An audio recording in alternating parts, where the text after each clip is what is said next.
Indian സിനിമയുടെ പിതാവായി അറിയപ്പെടുന്ന ദാദാസാഹിബ് ഫാൽക്കെയുടെ പേരിലുള്ള പരമോന്നത പുരസ്കാരം ഡൽഹിയിൽ വെച്ച് ഏറ്റുവാങ്ങുമ്പോൾ മുമ്പ് ഇത് ഏറ്റുവാങ്ങിയ മഹാരഥന്മാരെക്കുറിച്ച് മാത്രമല്ല ഞാൻ ഓർത്തത്.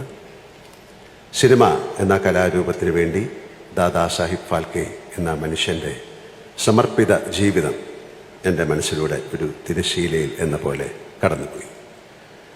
മുംബൈയിലെ പ്രശസ്തമായ JJ സ്കൂൾ ഓഫ് ആർട്സിലെ ചിത്രകലാ വിദ്യാർത്ഥിയിൽ നിന്നും തുടങ്ങി രാജാ ഹരിചന്ദ്ര എന്ന സിനിമയിലേക്ക് അദ്ദേഹം നടന്ന് തീർത്ത ദൂരങ്ങൾ, പഠനങ്ങൾ, പരീക്ഷണങ്ങൾ, അധ്വാനങ്ങൾ, സ്വപ്നത്തെ വേട്ടയാടിപ്പിടിക്കുന്ന ഒരു മനസ്സിൻ്റെ ആവേഗങ്ങൾ, അത് മനസ്സിലാക്കിയപ്പോൾ സിനിമയിൽ പ്രവർത്തിക്കുന്ന ഒരാളെന്ന നിലയിൽ എൻ്റെ ശിരസ് ഈ ഭൂമിയോളം കുനിഞ്ഞു.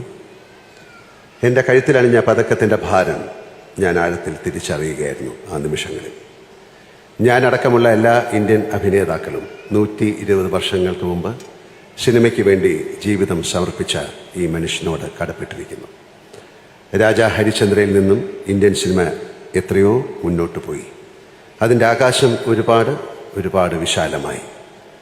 അപ്പോഴും ആ ആകാശത്തെ ഏറ്റവും തിളക്കമാർന്ന നക്ഷത്രം ദാദാസാഹിബ് ഫാൽക്കെയാണ് എന്ന് ഞാൻ വിശ്വസിക്കുന്നു. അത് വിദൂര നക്ഷത്രത്തെ ഞാൻ വണങ്ങുന്നു.